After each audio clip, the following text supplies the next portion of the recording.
The revolution's begun. The time to stand up has come. We are the rocking of the throne. We are the rocking of the throne. Hi, Victor Tiffany again with Revolt Against Plutocracy, the Bernie or Bust game. We established this YouTube channel so we could address our critics in the media and people offering up fake news. It didn't take long. In fact, before we even launched our campaign in late April, the Daily Beast was out there with headlines like, Bernie Sanders must tell his fans it's not Bernie or Bust by Michael Tomansky. I have news for Michael Tomansky.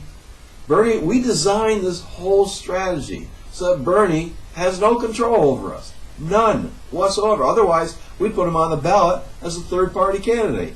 That he could stop. But he can't stop Bernie or Bust. He has no control over us. We are completely independent of his campaign. So put that to bed.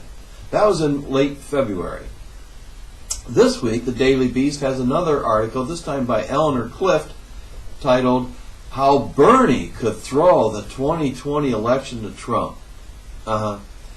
So her concern goes back to 2016, right? When the Bernie-crats, quote, were convinced that a Clinton-centric Democratic Party had cheated their candidate out of the nomination. And to a degree, they had a point. Sanders had legitimate grievances with a party he wasn't a member of, treating him like a party crasher. The DNC rigged its debates for maximum underexposure to protect the cosseted frontrunner, which Sanders turned to his advantage, stoking voter resentment against Clinton as the establishment. Seriously, is that what you have about 2016 rigging the elections? Donna Brazile came out with an article in Politico explaining that the Clinton campaign funded the DNC, controlled the DNC, controlled who was hired, who was fired, controlled the messaging. You don't think that had something to do with rigging the 2016 primaries? And I'm just getting started.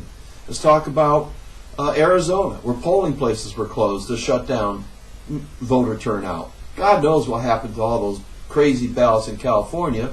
We do know what happened to a large extent in New York, where there was a massive voter purge. In Brooklyn, where Bernie was from, he was expected to get a lot of support there. Something like 100,000 voters were pulled off the rolls. And there's a story behind that. This, by the way, is a conspiracy theory. The commissioner of Board of Elections had a house for sale, a brownstone, $1.25 million or something like that, in 2010, 2011. She couldn't sell it. She took it off the market. In late 2014, a realtor approached her and bought it from her for $4.5 million. Quid pro quo election fraud. Now, that realtor, to get the third person in this conspiracy, alleged conspiracy, was a Clinton superdelegate and representative of Congress. Her daughter bought that brownstone for $4.5 million, and magically, somehow, around 100,000 voters were purged off the polls in Brooklyn. So there's, you can go back to this quote, Sanders lost fair and square. Yeah, bullshit. If you harbor doubts, Jim Kessler, co-founder of Third Way, a moderate Democratic Clintonian group, and who wouldn't trust this guy's spreadsheet, claims Clinton won 16.4 million votes to Sanders' 12.7. I mean, who wouldn't trust a third-way centrist Democrat? He would never manipulate his spreadsheet numbers, right? Even if those numbers are the actual vote counts, there's way too much voter suppression in 2016. Bernie was robbed. It would have been and should have been much closer, and he may have even won had it not been for the superdelegates.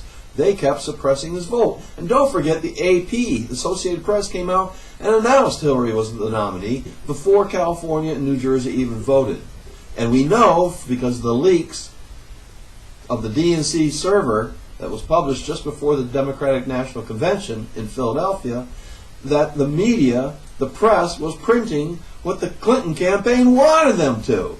So that AP report probably came at the Clinton campaign's urging. Go ahead and announce this. It'll suppress the vote.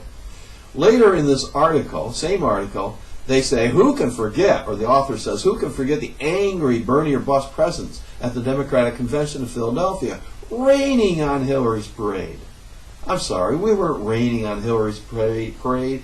We were pissing on it. We had a billboard up telling the Democrats to nominate Sanders or lose in November. The superdelegates ignored it. We held a press conference Monday before the DNC began, telling the superdelegates if they don't nominate Bernie Sanders, Donald Trump would be elected. They ignored our warning. We had a rally before the vote on Tuesday afternoon, warning the superdelegates if they nominate Hillary Clinton, Donald Trump would be elected. Unify the party behind Bernie Sanders, we'll defeat Donald Trump. The superdelegates ignored our warning. The superdelegates chose Donald Trump over Bernie Sanders.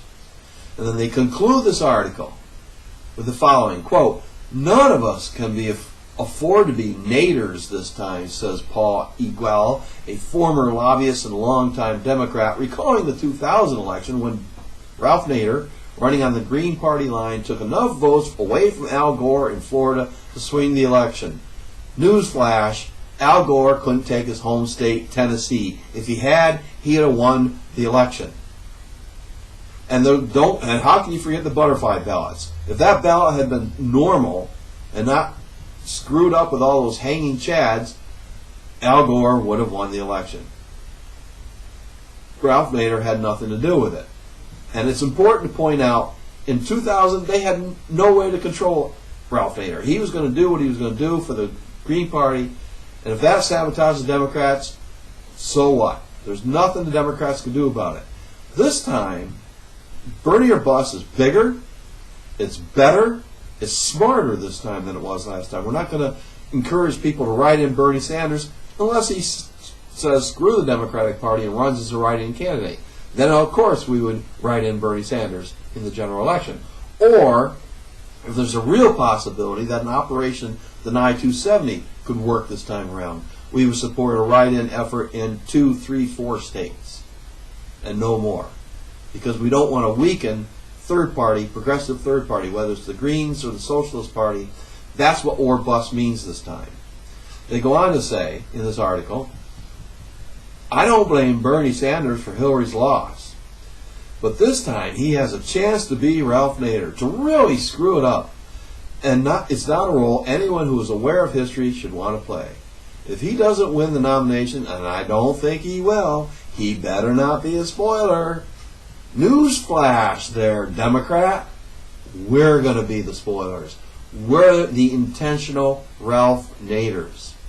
You want to win? You want to defeat Bernie Sanders? You need the Bernie or busters. If you want to defeat Donald Trump, you need the Bernie or busters to back Bernie. You need the Bernie or Trumpers. There's more of them than there are of us. And that's one thing they say in this article, that 20% of Bernie supporters did not vote for Hillary Clinton in 2016. 12 of them voted for Trump. 12% of them voted for Trump. They're not Bernie or busters. They're Bernie or Trumpers. We have nothing to do with them. We denounced them. At our rally, we said that we're not Bernie or Trump. That's not Bernie or bust. We were essentially Bernie or Green, 2016. This time we're Bernie or third-party progressive. We are playing the Ralph Naders. We are intentionally spoiling any possibility that a neoliberal will be elected to the White House. Not this year, not in 2024, not in 2028, not ever again. The days of neoliberalism and the third-way Democrats are over. Centrism is the disease. Trump is a symptom of that disease. And the cure to that neoliberal poison destroying this country is democratic socialism, progressivism. Bernie or bust 2020. Revolt Against Plutocracy won't just be covering the news about the necessary revolution in the United States. Sometimes we'll be making the news. If you want to stay on top of the revolutionary actions and strategies of grassroots, genuine progressives, and our allies, please subscribe to our YouTube channel today.